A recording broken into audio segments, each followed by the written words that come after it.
Toi, bouge-toi.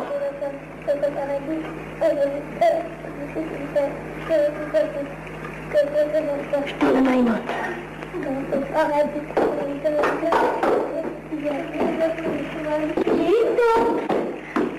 Une belle. Il en faudra d'autres. C'est pas ça qui manque, Cléton. Des chats, des hérissons, des lézards, des chevaux, des vaches, des serpents sonnettes, des lions, des tigres, des gens.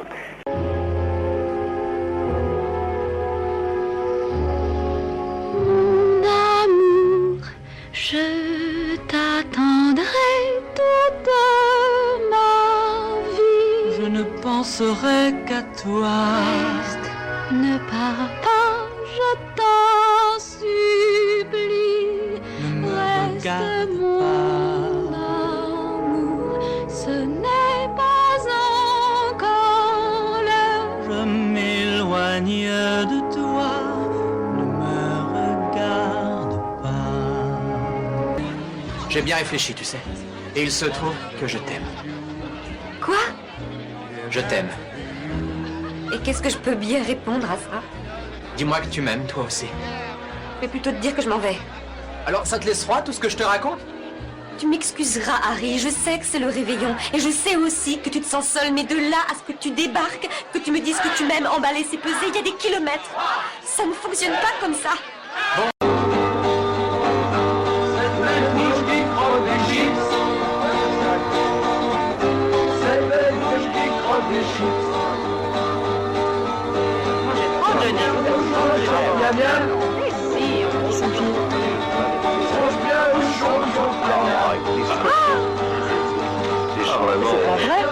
C'est un entracte, on s'amuse, écoutez.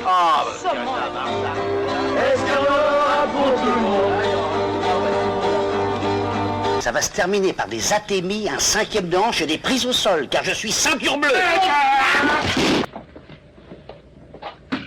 Toi, Raoul Wolfoni, on peut dire que tu en es un. Un quoi? Un vrai chef. Mais il connaît pas Raoul, ce mec. Il va avoir un réveil pénible. J'ai voulu être diplomate à cause de vous tous, éviter que le sang coule, mais maintenant c'est fini. Je vais le travailler en férocité, faire marcher à coups de latte. À ma pogne, je veux le voir.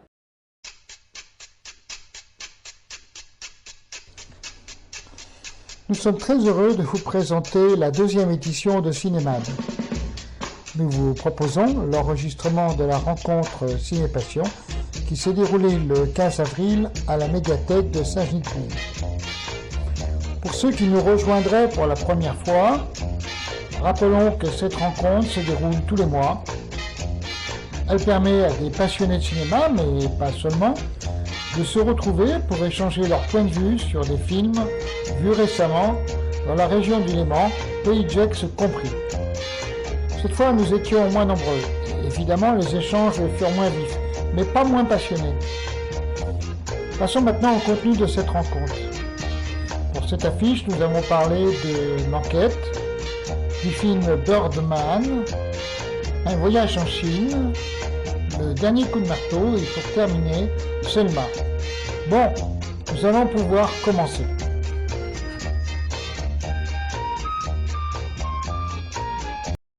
Alors, on a plusieurs films à discuter. L'enquête, qui l'a vu? Personne l'a vu. Vous avez un film avec le louche, vous savez pas quel? Oui, oui, avec Gilles Lelouch. Là, j'ai pas vu, ouais. Donc j'en parlerai, je ne serai pas contre ça. J'ai une amie qui l'a vu, mais... je peux en parler un petit peu, j'ai une amie qui l'a vu, elle m'en a un peu parlé. Birdman, qui l'a vu? Non plus. Je vois, il n'y a que moi qui ai vu des films. C'est avec le travail, il y a tellement de beaux Voyage en films. Chine. Ah, ça j'ai vu par contre, alors. D'accord, on est moins deux d'avoir vu. Ouais. J'ai une amie qui Le l'a dernier vu. coup de marteau. Ça j'ai pas vu. Oui, 2. Selma. Pas non plus. Oui, C'est énorme. L'enquête.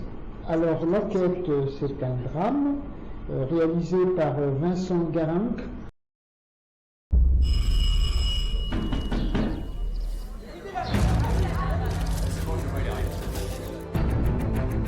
Vous êtes bien devenu Robert? Ouais. Commissaire Julien, nous sommes venus vous interroger et effectuer une perquisition. Si j'avais su qu'en me lançant dans cette enquête, j'allais me foutre dans une telle merde. Que j'aurais sur le dos une multinationale, des banques, des avocats, des juges, des huissiers, des policiers. Vous avez déjà entendu parler de Clearstream? Puis je me retrouverai au cœur des guerres fratricides entre les deux principaux marchands d'armes français et de deux candidats à l'élection présidentielle. Franchement, je crois que j'y serais pas allé. J'ai rencontré un type. T'as raconté quoi? L'histoire du système de dissimulation de capitaux à l'échelle internationale. J'ai eu 4 appels raccrochés aujourd'hui, je sais pas ce qui se passe là. Vous avez quitté Clearstream il y a 10 ans, monsieur. Ils vous font peur à ce point-là?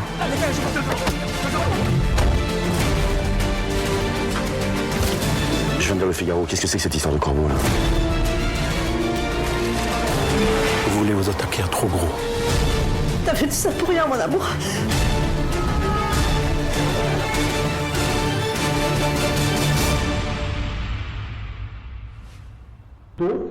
Et donc c'est l'histoire en fait de Clearstream.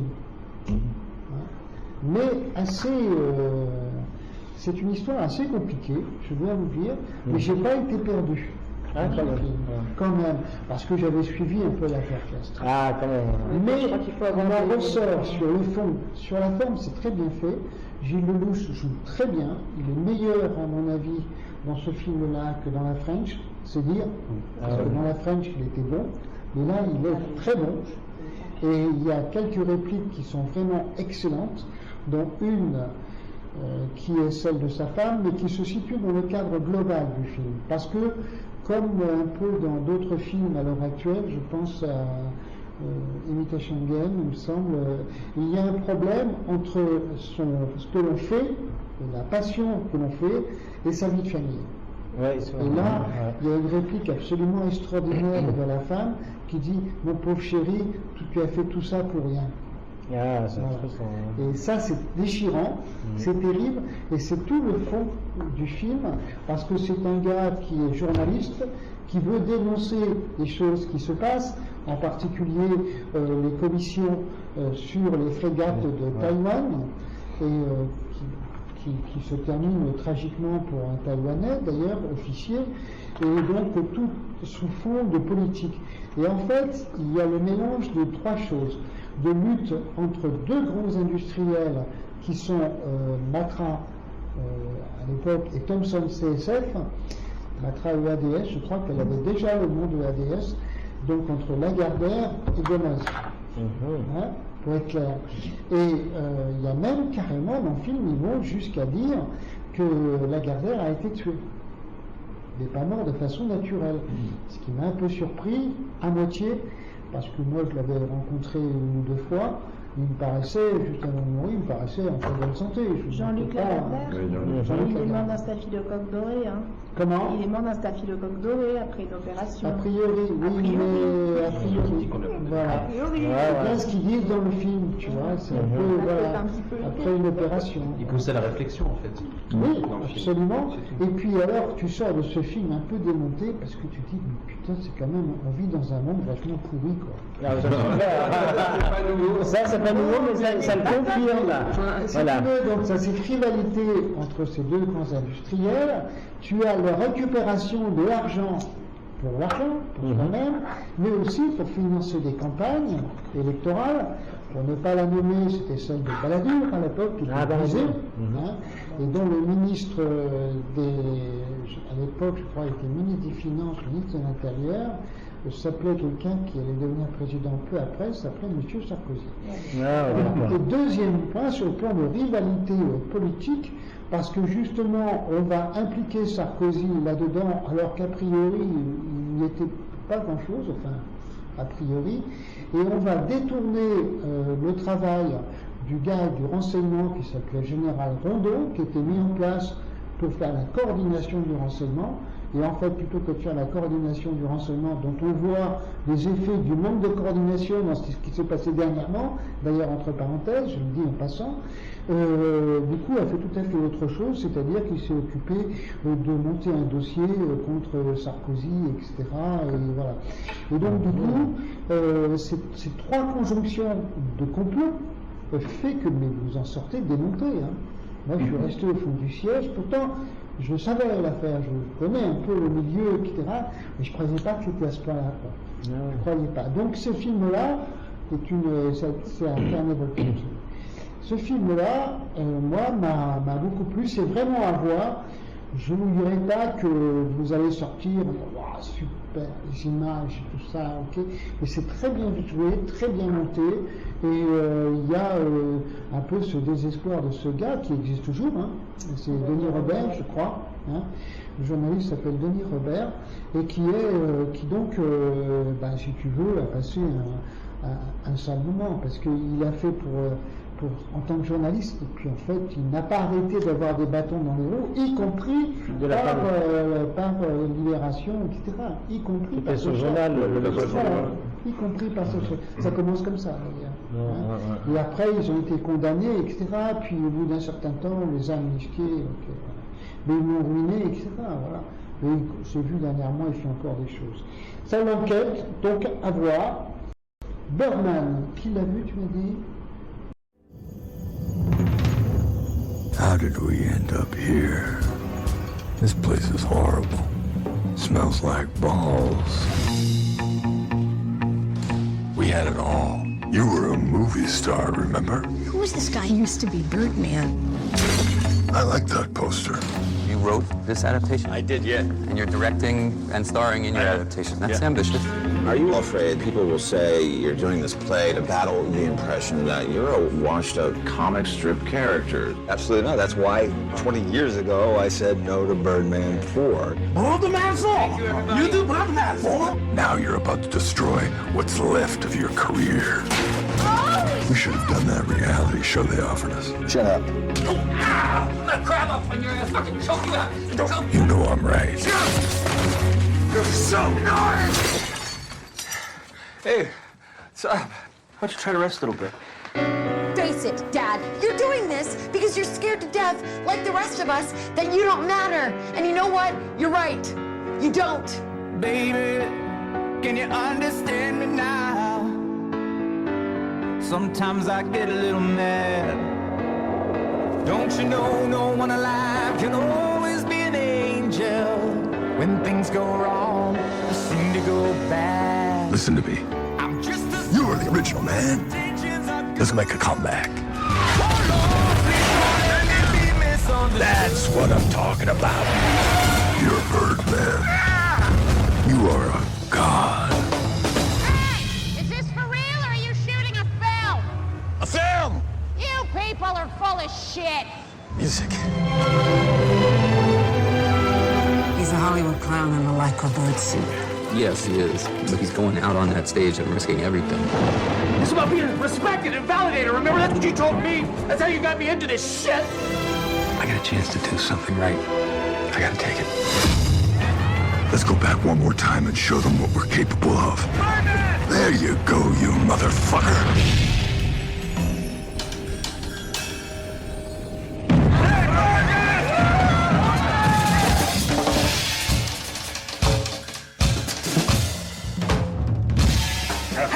Don't be a dick. Let me get an autograph. Dude, you fucking rock.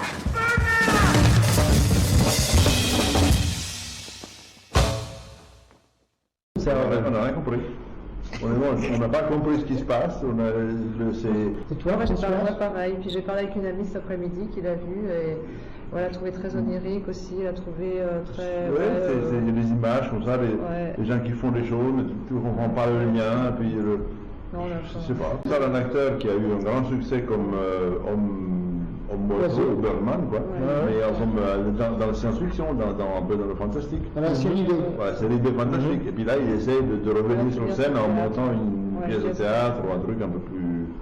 Et puis il y a tout ce monde-là, un peu souterrain, des histoires qui se passent, de son passé qui revient, qu'il essaie de s'en sortir, mais il a toujours un. Je reconnais. Franchement, j'ai décousu, je sais pas. Je reconnais que c'est un peu fou. Ouais. Tu l'as vu aussi, oui. Et puis ça. Je l'ai vu le jour de sa sortie. Moi, j'ai pas accroché du tout, du coup, ça va. Et moi, j'ai aimé. Ah ouais.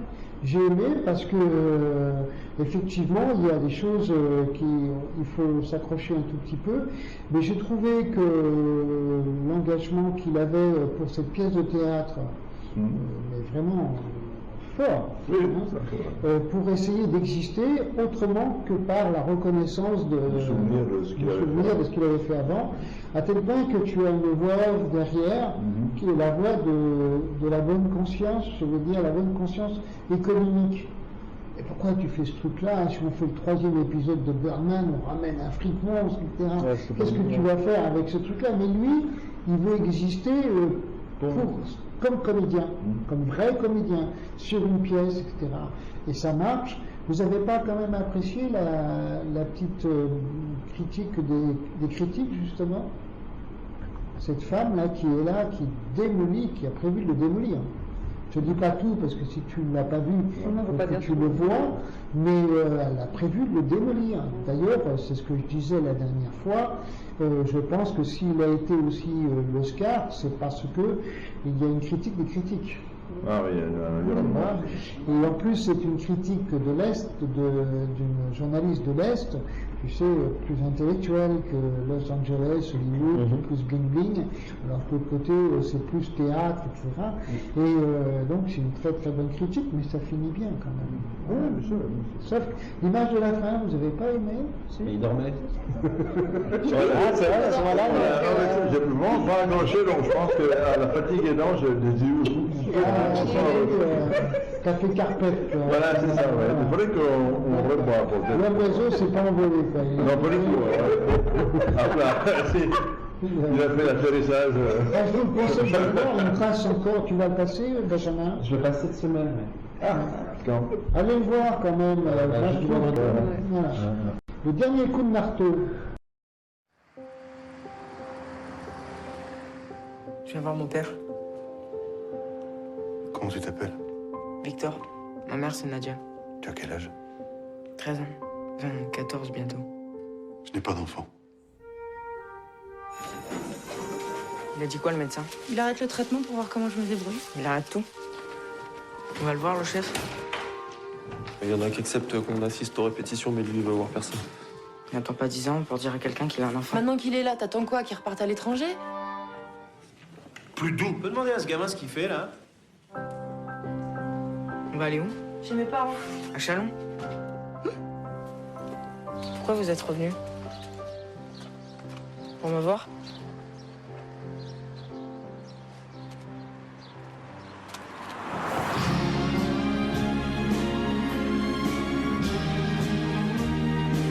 Tu seras bien content de l'avoir là-bas. Où ça, là-bas? Tu fais ce que tu veux avec lui, et tu le fais pas venir ici.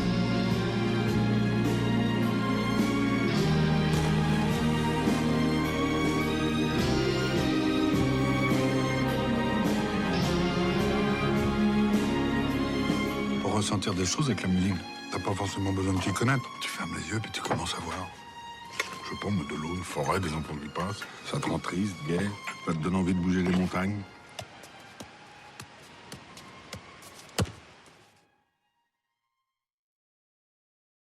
Le dernier coup de marteau, j'ai beaucoup aimé l'intrigue. J'ai beaucoup été ému. En fait, c'est l'histoire assez classique qu'on retrouve à l'heure actuelle dans pas mal de scénarios, l'histoire de la quête du père. C'est-à-dire que ce garçon se retrouve avec sa mère et il va chercher son père puisque l'occasion lui en est donnée, puisque son père est chef d'orchestre et qu'il fait répéter pour un grand concert qui se passera à Montpellier la 6e symphonie ou la 5e de Mahler. Voilà. Et je ne vous dis pas pourquoi il y a les 3 coups de marteau, parce que c'est volé dans le film. Et si je le dénonce, c'est pas très bon. Mais sachez que ça a une importance parce que sa mère, elle, est atteinte d'un cancer. Et il y a une image absolument extraordinaire, c'est une très jolie femme d'ailleurs. Une image extraordinaire parce qu'au départ, on ne sait pas. Et puis il y a quelque chose qui se passe tout à fait au début du film, je ne vous dis pas quoi non plus, mais on s'aperçoit qu'elle a un cancer, voilà, parce qu'elle est tondue, elle est rasée, etc. Et il y a tout au long de ce film un rapport entre le garçon et sa mère, entre le garçon et son père, le garçon et le petit garçon espagnol qui est à côté, le garçon Et la petite adolescente espagnole qui est, excuse-moi, avec une sacrée garce, hein, quand même. J'allais dire telle. Je sais pas comment il fait pour résister, pour le gamin, là, mais bon, voilà. Et donc, moi j'ai trouvé ça excellent. Puis en plus, comme j'aime bien Mahler, donc ça va bien. Donc, c'est un compositeur qui maintenant commence à être bien connu parce qu'on diffuse beaucoup, mais qui à une époque était pratiquement pas diffusé. Oui, Benjamin. Moi, j'aimerais revenir sur Alix Delaporte, le réalisateur qui arrive à filmer des situations qui peuvent être banales finalement, qui peuvent arriver à n'importe qui. Je dis quoi? Ah pardon, elle. Et oui, qui a une façon de filmer quelque chose qui peut arriver, enfin qui peut être assez banal finalement, et de magnifier, non, mais de donner un côté très abordable pour tout le monde, et comment expliquer la vision que j'ai comme dans Angèle et Tony, c'est quelque chose qui peut paraître d'extraordinaire parce que nous on ne le vit pas forcément, mais qui nous paraît finalement banal et qui nous touche comme si ça pouvait nous arriver demain, ou qu'on avait de quelqu'un de proche qui avait pu le vivre, quoi. C'est vraiment.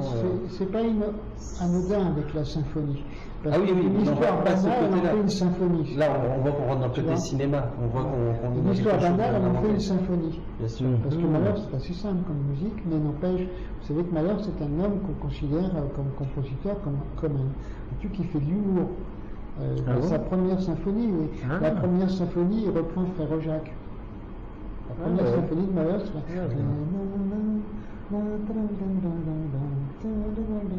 et voilà, c'est assez étonnant. Je vous invite à écouter la première symphonie.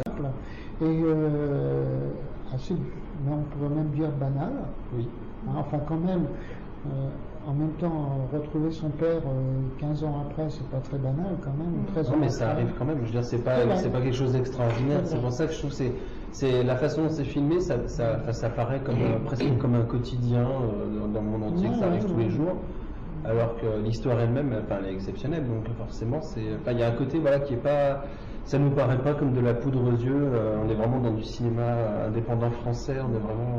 Alors c'est filmé en partie à Montpellier, bien sûr, dans la salle des concerts, mais aussi filmé sur la plage. Alors c'est pas Palavas-les-Flots, je me souviens plus, c'est à côté où il y a tous ces petits cabanons qui sont construits. Qui sont appelés à disparaître d'ailleurs, c'est un clin d'œil, je pense que s'il a filmé aussi, c'est pour ça, parce que c'est des gens qui ont construit ça il y a très longtemps, et maintenant, au nom de je ne sais pas trop quoi, on les interdit d'aller là-dedans, ils vont être rasés, etc. Ils vivent là-dedans. Et le paysage n'est pas extraordinaire, hein. Les images sont de pas de quoi. Ça fait presque même face. Et le petit garçon qui est remarquable, hein, qui a obtenu d'ailleurs. Il a joué dans d'autres films, ce garçon, ou pas du tout? Comment? Il a joué dans d'autres films? Non, c'est son premier rôle, il me semble. Et il est absolument remarquable à tel point qu'il a été distingué, je crois, à la Mostra de Venise ou à la Berlinade, je ne sais plus, comme le plus jeune, comme le jeune acteur. Quoi.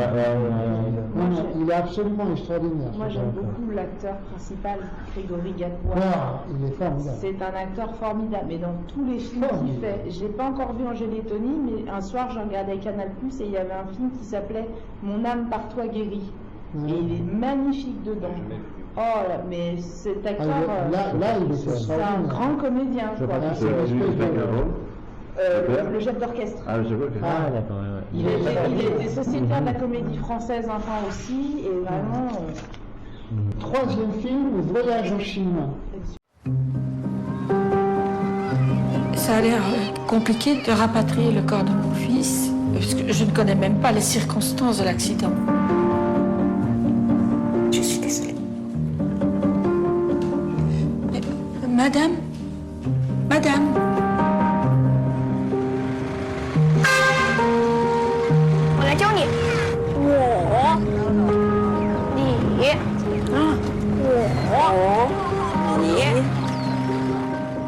Christophe, mon chéri, voilà, je suis en Chine et j'arrive trop tard.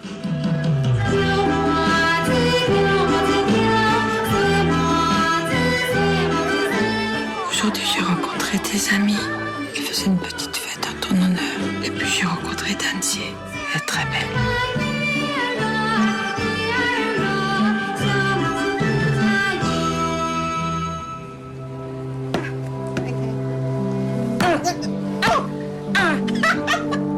干杯！干杯！干杯！你收到你在等的那个文件了吗？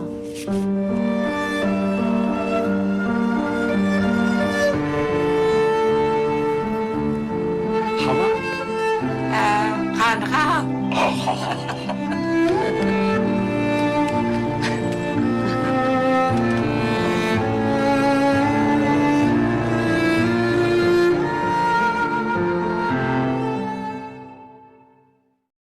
Alors, vas-y. Moi, j'ai trouvé magnifique. D'abord, j'aime beaucoup Yolande Moreau. C'est l'histoire d'une femme qui a perdu son fils en Chine, qui s'est installée et qui est décédée donc, suite à un accident. Et toutes les démarches qu'elle doit faire pour le rapatrier.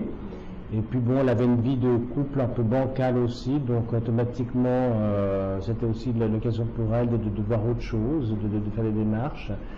Et c'est un film qui est très lent, donc d'ailleurs elle a fait d'autres films aussi où il n'y a pas beaucoup d'action, mais c'est magnifique, on est pris dans le film, on ne s'endort pas une minute. Dieu sait si moi les films lents ça m'endort, là on ne s'endort pas une minute. La fin aussi, donc toutes les démarches qu'elle doit faire pour pouvoir récupérer son fils, elle voyage en Chine alors qu'elle ne parle pas du tout le chinois. Elle a rencontré des amis de son fils qui ne parlent pas forcément le français ou l'anglais. Du moins, pour ne pas déflorer la fin, on va dire qu'elle a envie de rester en Chine. Oui, bah, en tout cas. Oui, d'accord, mince. Voilà. Donc, si tu veux. Il y a des très belles images. Moi j'ai beaucoup aimé. Non, mais j'ai une amie qui m'en a parlé tout à l'heure. Ouais, c'est magnifique. Malheureusement, elle ne pouvait pas venir ce soir. C'est dommage parce qu'elle a vu, elle a beaucoup aimé comme toi. Elle a trouvé que c'est vrai que c'était très lent. Très lent. Mais des très très belles images. Et elle me dit, je pense que le fait que les gens ne se levaient pas à la fin de la séance, tu sais, ils restaient à leur fauteuil. Ah, on reste encore la séance. Elle dit, alors je pense qu'il y avait quelque chose qui a passé vraiment. Oui, l'émotion.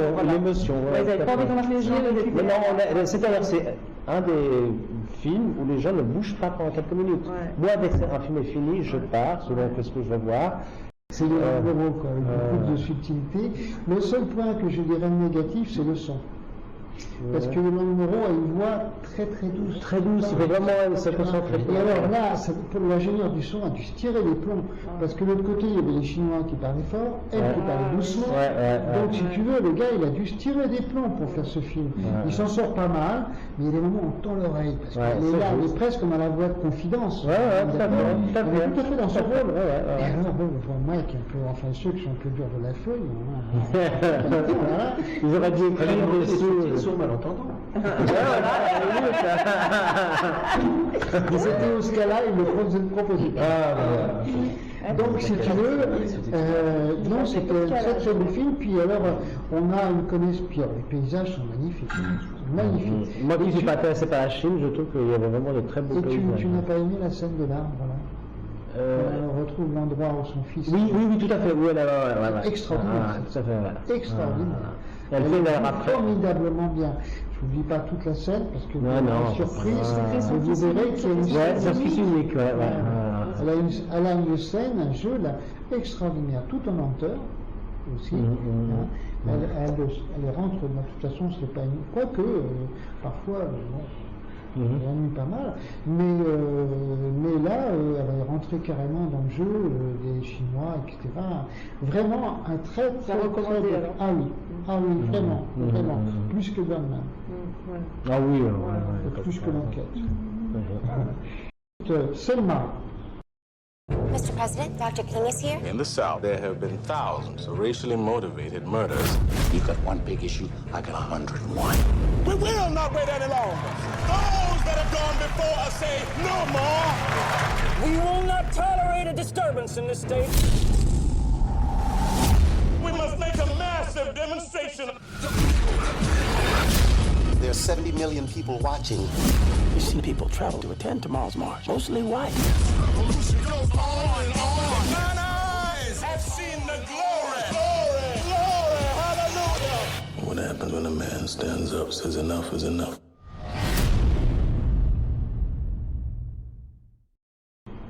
Allez, Marie.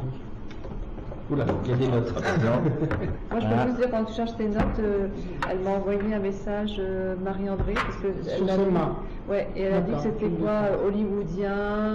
Un peu hollywoodien, mais bien pour l'histoire. Oui, elle a mis l'histoire qu'elle reprend d'ailleurs dans son livre, une partie qu'elle a dit. Et le jeu des acteurs, je crois aussi qu'elle a dit. Voilà. Marie-André. Marie-André. Allez. Oui, alors c'est hollywoodien, mais moi je l'ai trouvé magnifique. Très émouvant. D'ailleurs, quand je suis sortie de la salle, il m'a fallu un petit temps pour redescendre et récupérer, parce que ça fait quand même beaucoup d'émotions. Déjà, le début, quand il y a la bombe qui explose dans... Enfin, voilà, il y a une explosion. Ça commence, oui. Là où j'étais assise, je crois qu'il y avait juste les deux haut-parleurs, et j'étais en voilà. Quand il y a eu l'explosion, je ne m'y attendais pas du tout. Et voilà, ça raconte l'histoire de la lutte aux États-Unis par le révérend Martin Luther King pour permettre aux Noirs d'obtenir le droit de vote.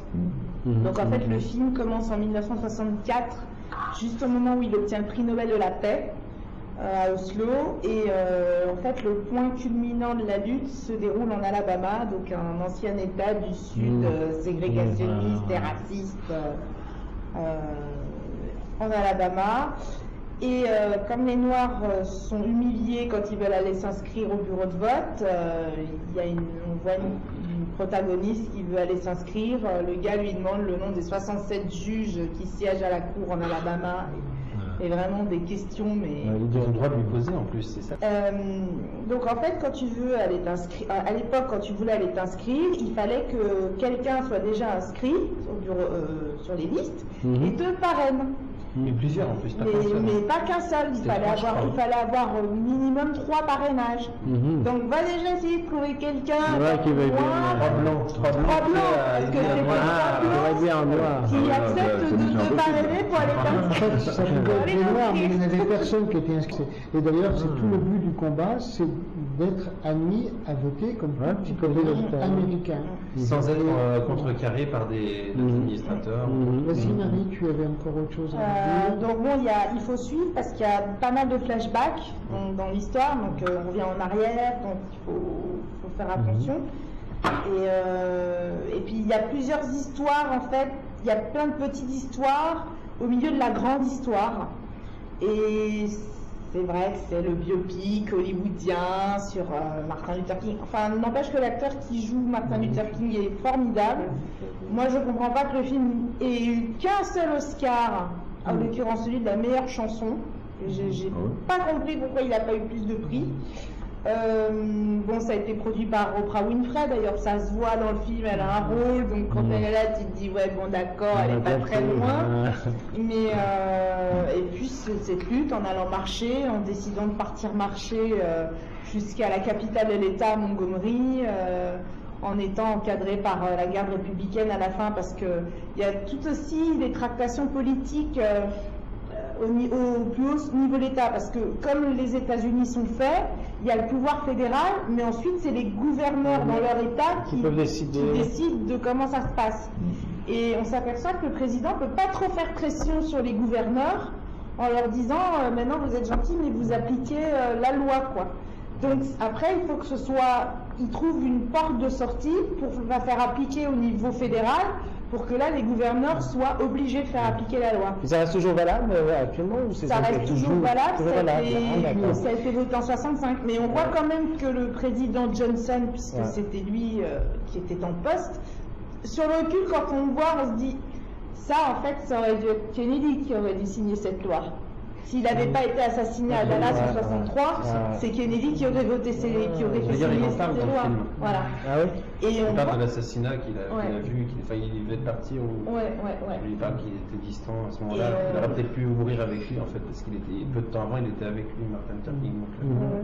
Et on voit que Johnson, même lui pour le convaincre, faut y aller quoi, parce que c'est vraiment le cadet de ses soucis le droit de vote des Noirs. Pas tellement. ça. Il est sensible, mais il est sensible, il est enchaîné. Plus tard, quoi. Il est enchaîné par tout son électorat. Tu vois, ce film-là montre quelque chose que je me doutais, mais je ne me rendais pas compte à ce point-là. Je crois que ça n'a pas tellement changé, parce qu'on se dit, mais enfin, comment se fait-il qu'avec Barack Obama, qui est noir, on est encore en train de tuer un gamin qui n'avait même pas un revolver, comme ça, comme un chien. Oui, c'est ça. Tu te dis, mais c'est pas possible, quoi. Et en fait, tu t'aperçois que le président de la République a tous les pouvoirs à l'extérieur, mais à l'intérieur de son pays, il n'a pas tant de pouvoir que ça. Ah. Il est obligé de tenir compte de tous les gouverneurs des États, c'est un État fédéral. Alors, si vous voulez, moi j'ai vécu cette époque-là, puisque en 65, j'avais 18 ans. Donc, mais c'était loin pour nous. Oui. C'était loin parce que ça ne nous concernait pas. Nous, on n'avait pas cette relation avec les Noirs. On avait ce genre de relation avec les Arabes, oui. On sortait de la guerre d'Algérie, le Bico, tout ça, se y allait. Mais les Noirs, non. C'était pas... non. Non, ça ne concernait pas à 6000 km donc, si tu veux, on ne se sentait pas concerné. On se sentait plus concerné par ce qui se passait dans les universités. Tu vois, ces mouvements qui ont fait qu'en 1968, interdit, tout ça, etc. On se sentait plus concerné par ça que par la cause noire. On suivait de loin. D'autant plus que ça se compliquait un peu parce que les informations nous parvenaient déformées. On le voit dans le film, on parle de Malcolm X, qui était pas dans la tranche la plus tendre. Et en Alabama, il doit se heurter à deux jeunes qui sont dans la tranche dure. Je ne me rappelle plus quelle est le parti qu'il représente, mais qui est dans la tranche dure, noire, en disant c'est pas la peine de négocier, il faut taper, il faut y aller. Le Black Panther Non, c'est pas le Black Panther, c'est les NAA. C'est un peu plus tard. Un autre syndicat, mais je ne sais plus le nom. Donc, si tu veux, c'est intéressant. Ce qui est intéressant aussi, c'est que tu dis, bon, c'est du cinéma. Okay. Non. Tu as les images d'archives. Oui, tu as les images d'archives. Parce qu'à un moment, la marche de Selma, on voit la vraie marche. Et on voit les images d'archives quand ils ne sont pas basés lors de la première, quand ils chargent, ils tapent. Et pareil, bon alors, Luther King, il faut quand même rappeler qu'à la base, Luther King, c'est un prédicateur. Mais il a un pouvoir oratoire. Il a une manière de parler, de faire des discours, c'est juste incroyable. D'ailleurs, je pense que I Have a Dream, c'est un des plus grands discours qu'on connaît. Et c'est considéré comme un des meilleurs discours de toute l'histoire. Absolument. Et pareil, les Américains, ils ne se sentent pas particulièrement concernés par le droit de vote des Noirs, quoi. Jusqu'à ce qu'ils aient cette image en pleine face à la télé, au journal le soir, où ils voient les gens se faire asperger au lance à eau, à se faire taper dessus, mais d'une manière horrible. Et là, ils disent, et Martin Luther King dit, et ça se passe pas à l'autre bout du monde, ça se passe chez vous, ici, aux États-Unis, quoi. Et à ce moment-là, tu vois des blancs qui arrivent, qui participent à la marche. C'est très bien fait d'ailleurs. Au départ, tu vois une petite marche en bord de trottoir, ils ne sont pas nombreux. Et ils prennent tout le pont après, c'est la moitié de la route. C'est très réaliste, c'est très bien fait. Je n'ai pas vu ce qu'il y avait de hollywoodien là-dedans, franchement. Est-ce que c'était le côté Oprah Winfrey, la grosse production, l'argent qui est mis dedans, de toute façon, la critique, dès qu'il voit qu'il y a des gros budgets aux États-Unis, c'est tout de suite un hollywoodien. Mais ça, à mon avis, c'est pas un gros budget. C'est d'ailleurs pas pour rien qu'elle a mis des sous dedans et Brad Pitt c'est le genre de film qui n'est pas financé par les grands studios hollywoodiens. C'est pour ça il est quand même distribué à l'international par les studios hollywoodiens. Oui, mais c'est parce que Brad Pitt produit et qu'Oprah Winfrey est là que... qu'ils ont décidé d'eux, c'est quand même des... Ben déjà, moi, j'ai pas tous les droits d'image aussi. J'ai pas trouvé que c'était hollywoodien. Odile a trouvé qu'elle était aussi avec toi. Elle dit oui, il y a peut-être un petit côté un peu Hollywood, mais pas plus que ça. Non, c'est pas dérangeant, c'est pas... Non, mais d'après les critiques, c'est quelque chose de surjoué. C'est normal pour un biopic, enfin, ça me gêne pas, c'est un biopic, c'est comme ça. Non, mais forcément, on peut sentir quelques manipulations d'images, mais c'est normal parce qu'il faut renforcer l'image de ce qui s'est passé aussi, parce qu'il y a des personnes maintenant, s'il n'y a pas d'électrochoc, ils ne réagissent pas. Ah c'est bien. Avec la banalisation des images par Internet et tout ça, il y a certaines choses, on est obligé. Je pense qu'on voit bien qu'on est en 2015 pour la réalisation de ce film, parce qu'on voit la violence de façon très crue dans le film, Et c'est ça que je trouve bien justement, parce qu'on montre qu'il y a une vraie violence et c'est pas caché, c'est pas lissé parce qu'il faut faire du politiquement correct ou autre. Au contraire, on montre, alors on va dire, c'est peut-être ça qui peut paraître un peu côté hollywoodien pour les gens, moi je vois plus comme montrer la violence telle qu'elle était.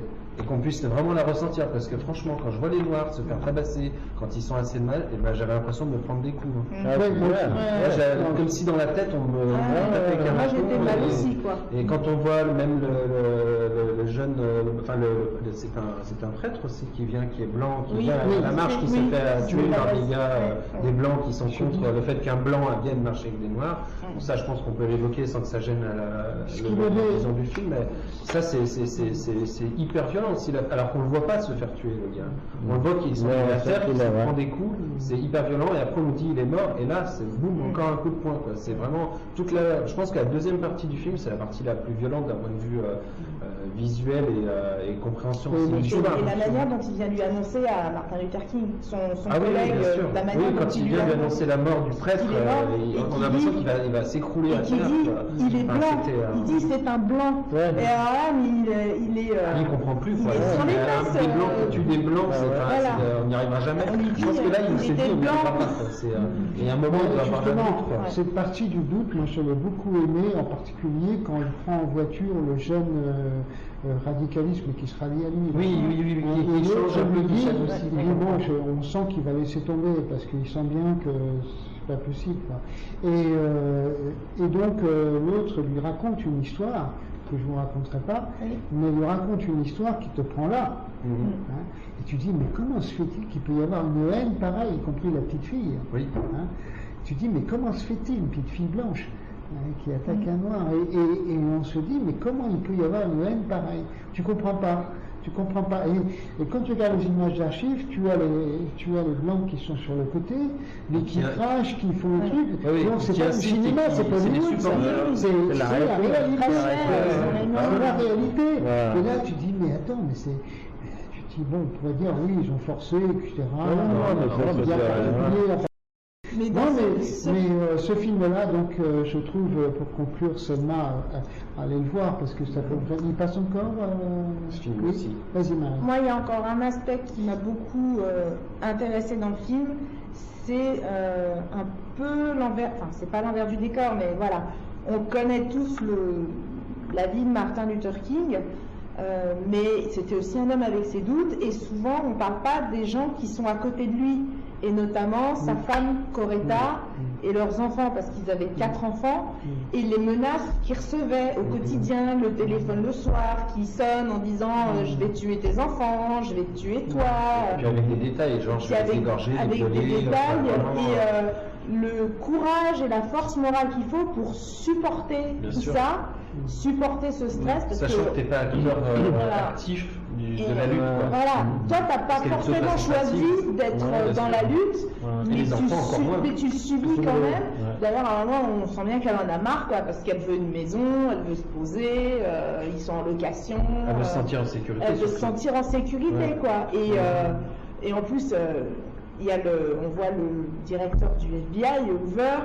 En plus, ils essayent de faire croire qu'il a une maîtresse, donc pour la déstabiliser elle. Enfin voilà, tous les coups sont permis et tout est. Il propose même au président d'avoir une solution ultime qu'on ne peut pas. Oui, sauf que le coup de la maîtresse, ça ne vous a pas échappé qu'à un moment donné, elle le sait qu'il a des maîtresses. Parce que Martin Luther King avait une vie sexuelle très débridée.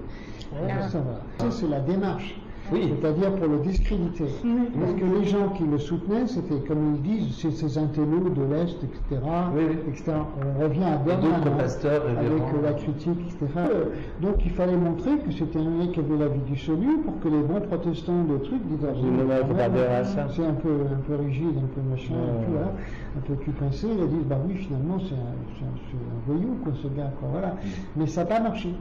Ça n'a pas marché parce qu'il se trouvait à ce moment-là qu'il y avait en même temps le Vietnam, où les gens en avaient marre, et les étudiants qui se révoltaient, et quand même savoir qu'au Vietnam, il y avait quand même beaucoup de noirs qu'on envoyait là. Bien rester jusqu'à la fin, parce qu'après le générique, tu as ou en même temps, ou après, je sais plus, tu as les nouvelles de ceux qui sont dans le film. Juste au début du générique, c'est tout. Voilà, Et tu peux pas, tu sais, bon, c'est la fin. Une dame qui avait aidé et une dame qui a été assassinée par Ku Klux Klan. Oui, d'accord. Juste après le discours. Juste après le discours.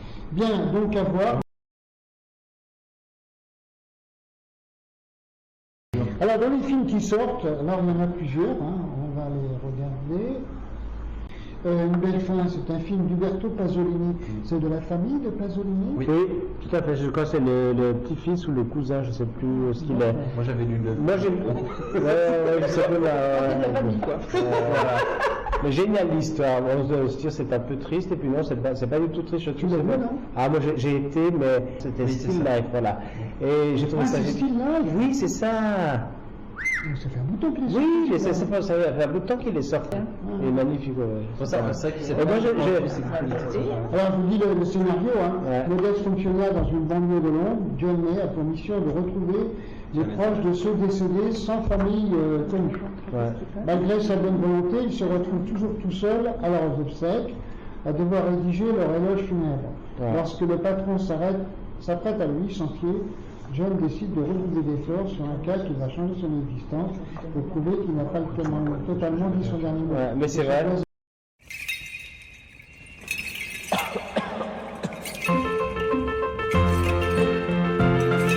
Would you be able to think of anyone who might at least want to be present at the funeral?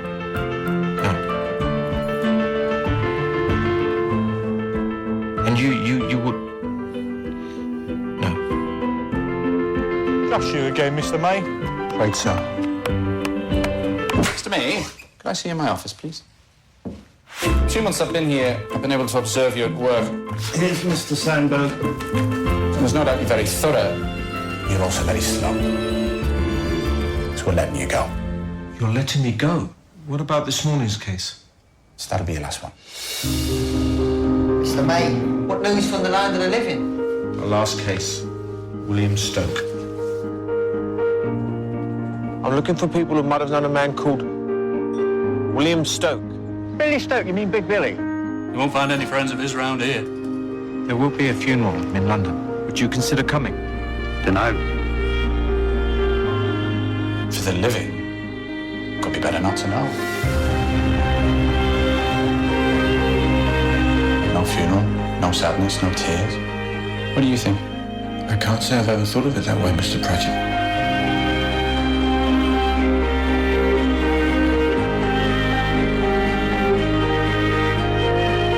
Strange job you've got. All those lives.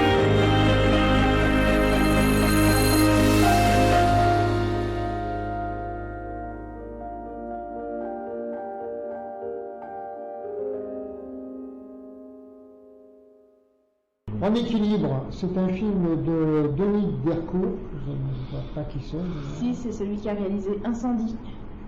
Ah bien, le Canadien, bien sûr. Le Québécois même. Oui, avec un film à surprise, c'est avec Albert Dupontel, Cécile de France. J'aurais pu prendre des Canadiens. Moi j'attendais de voir les critiques avant de le programmer parce que c'est le genre de film qui C'est peut être un le peu... gars handicapé qui veut remonter sur son cheval. Alors, Ah oui, Marc est cascadeur équestre, un grave Ouais. accident sur un tournage lui fait perdre tout espoir de remonter un jour à cheval.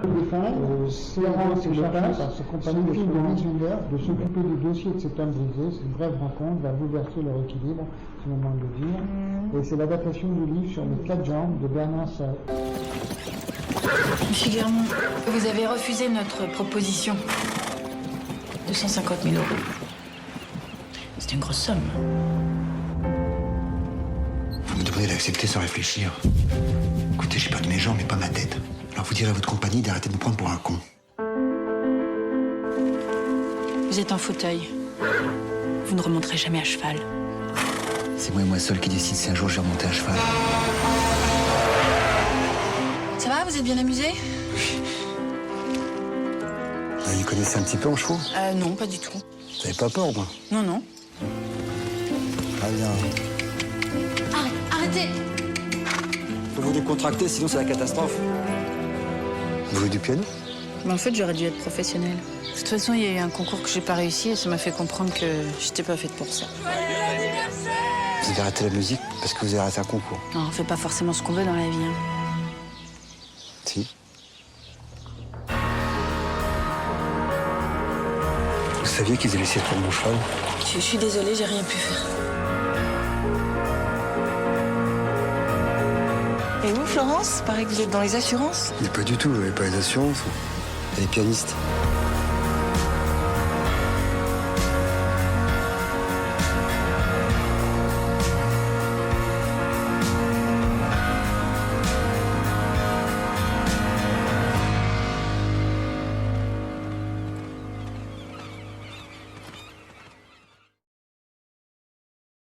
Après une dispute avec sa compagne, Thomas, un jeune écrivain en manque d'inspiration, conduit sa voiture sans but sur une route enneigée. En raison de l'épaisse couche de neige et du manque de visibilité, Thomas percute mortellement un jeune garçon qui traverse la route. Après plusieurs années, alors que ses relations volent en éclats et que tout semble perdu, Thomas trouve un chemin inattendu vers la rédemption. Sa tragédie se transforme en succès littéraire. Mais au moment où il pensait avoir passé ce terrible événement, Thomas apprend à ses dépens que certaines personnes n'en ont pas fini avec lui. There you are, love. Thanks for the lift. Now you're coming back. You're not going to leave me here. Oh, Matt, Annie Bunning. Never.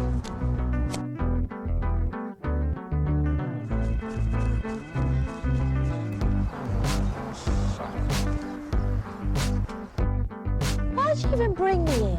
No. Why'd you come?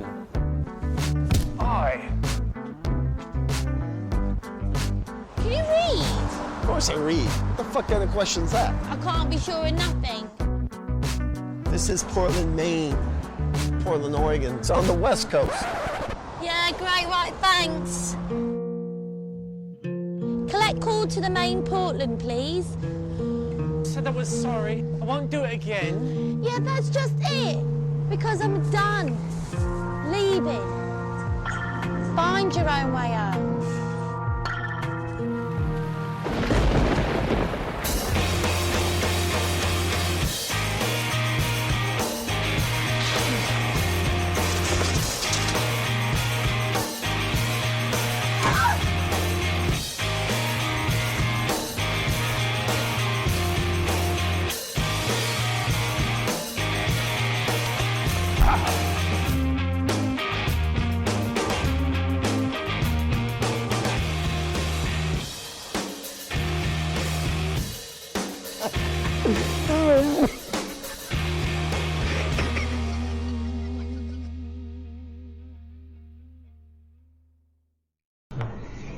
My Old Lady avec Maggie Smith, c'est bien elle, voilà, je ne suis pas trompé. C'est comédie, drame, romance, on peut tout mettre là-dedans. Le fourre-tout, tu sais. Il sort le 6 mai 2015. Everything Will Be Fine, il sort le 22 avril, je crois. Le 6 mai 2015, il est réalisé par Israel Horovitch, avec Maggie Smith et Christy Scott-Thomas. C'est là où ça donne envie. Ouais, parce qu'elle est magnifique, j'adore aussi. Les deux actrices sont magnifiques. L'histoire est quand même... Elle est intéressante. Ouais. Puis on voit... Tu l'as vu, non? Non, je n'ai pas vu, mais j'ai vu la bande-annonce. Mathias, quinquagénaire new-yorkais, arrive à Paris pour rendre l'appartement dont il a hérité de son père. Manque de bol, dedans, il y a une femme qui vit avec sa fille Chloé. Et comme pour l'américain pragmatique qu'il est, Maltide de 92 ans, et dans un appartement sous un contrat bien français, le villager.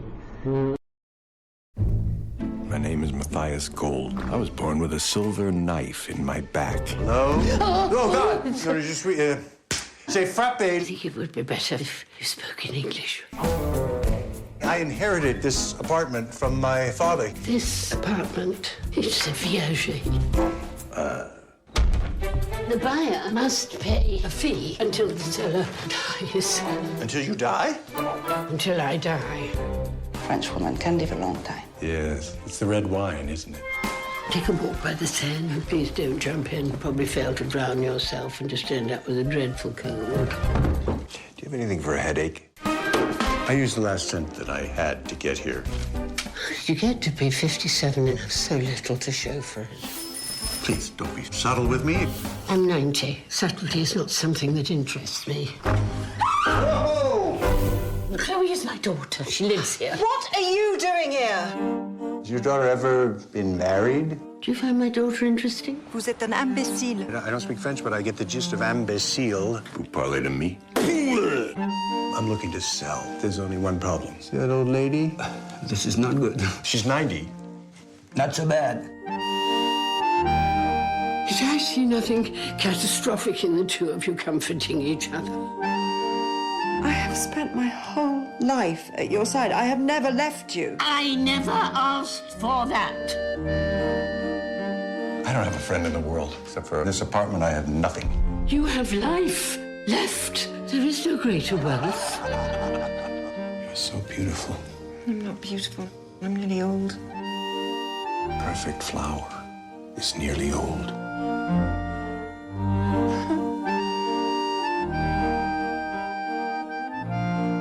Long life.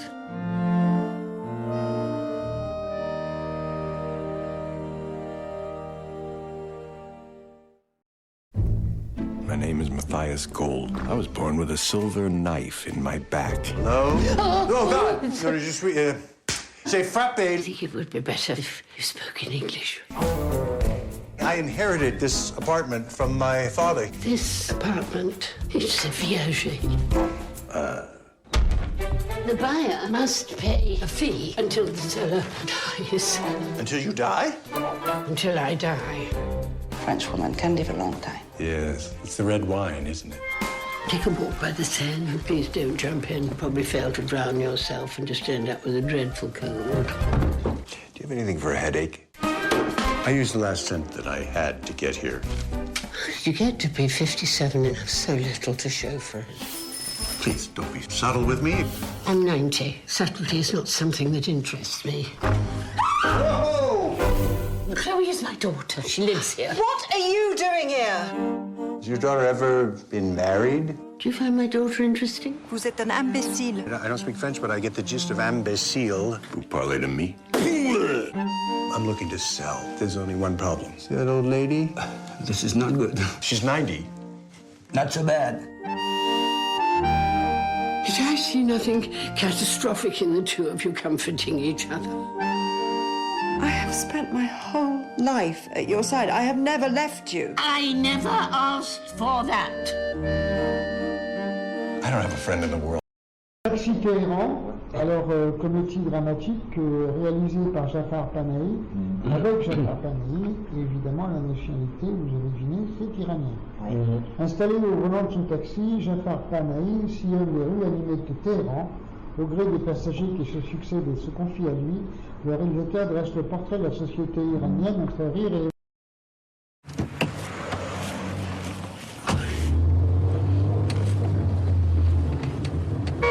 دزگیره آقا یه جورایی دزگیره هم هست ظاهرش معلومه خیلی چیز خفن کار درستی باشه فیلم برداریه دیگه آقا پناهی شما کجا؟ تاکسی کجا آقا پناهی؟ چرا سابقه این شدی اینقدر دنبالم اونم دنبال من به همه بچه ها حساس دارم دارم کارگردان وقت تو با این میای دنبالم حداقل فکر آوری خودسی فکر آوری من باش اگه تندتر بری حتما میرسی ایشالله میرسی تو رو خدا آقا تو رو خدا پاشو داره میمیره دست من نکه آقا بخوام وسیعت کنم بهش حرف نمیرسه قطعم تا مخدمونه بشنید زنده مومن بیشتر ترسیده خودم بیدم حالش خیلی بد بود هر آدمی که مجرم به دنیا نمیاد آقا از من نمیفهمم اصلا شما چی دارید میگم من میگم اگه 2 نفر رو اعدام بکنن خب چیه بقیه دستشون میاد میدونم شما چی میگید ولی اشتباه داریم میگین آقا اینجا رو واسه آدم زندون میکنن نزدیکترین دوستاتو بدترین دشمنات میکنن به نظرم بیخیالش رو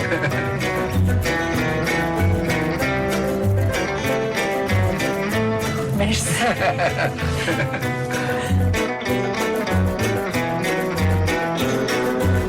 این هم راه رو بلده هم زودتر میره بفرمایید خیلی Un pigeon perche sur un arbre qui philosophait sur l'existence. C'est un peu un titre à la Audiard. C'est ça. Ça sort bon quand même.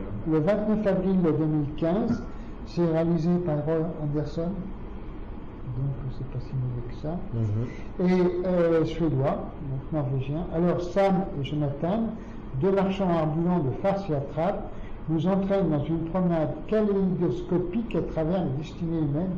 Rien que ça me donne mal à la tête, mais enfin, un voyage qui révèle l'humour et la tragédie cachée en nous, la grandeur de la vie, ainsi que l'extrême fragilité de l'humanité. Quand tu vois la promesse d'une vie, alors c'est le Russell Crowe, dont tout le monde connaît. Pour une fois, je m'ai intéressé parce que c'est l'histoire en 1919, après la bataille des Dardanelles, d'un paysan australien qui n'a jamais fait de guerre ni du tout, et qui promet à sa femme mourante d'aller recueillir les dépouilles de ses enfants qui sont morts dans les Dardanelles. Donc il va y avoir une rencontre entre un général turc après la guerre, avec les autorités anglaises qui ne veulent pas qu'on déterre, enfin, etc. Il y a tout un truc. Et ça m'a semblé assez intéressant à voir.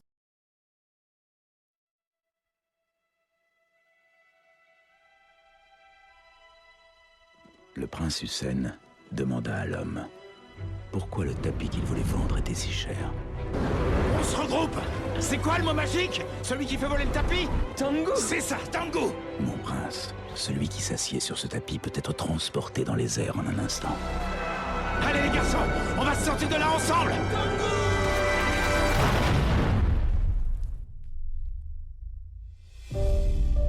C'était à moi de guider mes garçons à devenir des hommes.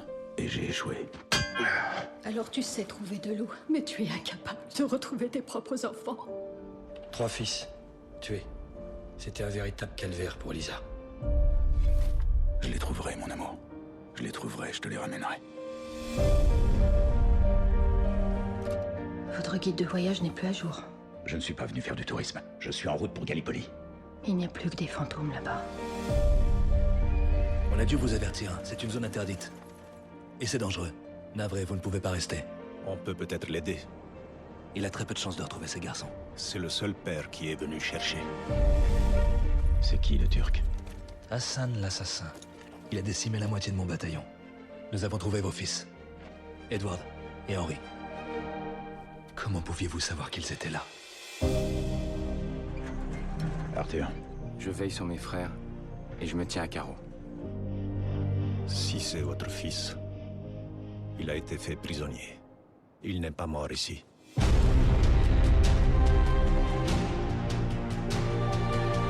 Alors il est vivant? Je ne sais pas. Mais vous avez un espoir. L'espoir est une nécessité là d'où je viens. Il n'y a plus de camp. Rentrez chez vous, Monsieur Connor. Personne ne va me dire dans quel camp de prisonniers on a envoyé Arthur. J'irai avec vous. J'ai promis à leur mère que je les trouverai et que je les ramènerai. Je juge un homme à l'amour qu'il porte à ses enfants, pas à ce que le monde a fait d'eux.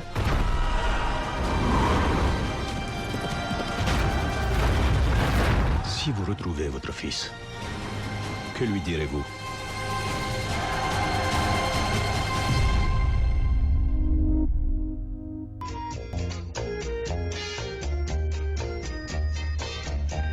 Et c'est ainsi que se termine notre deuxième émission.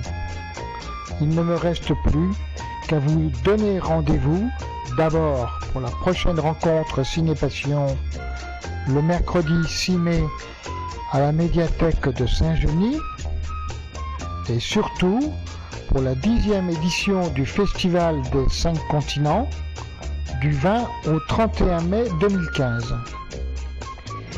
Pour obtenir plus de renseignements, il vous suffira d'aller soit sur le site de Plume et Bémol, soit sur le site de Culture et Cinéma www.cetc.fr.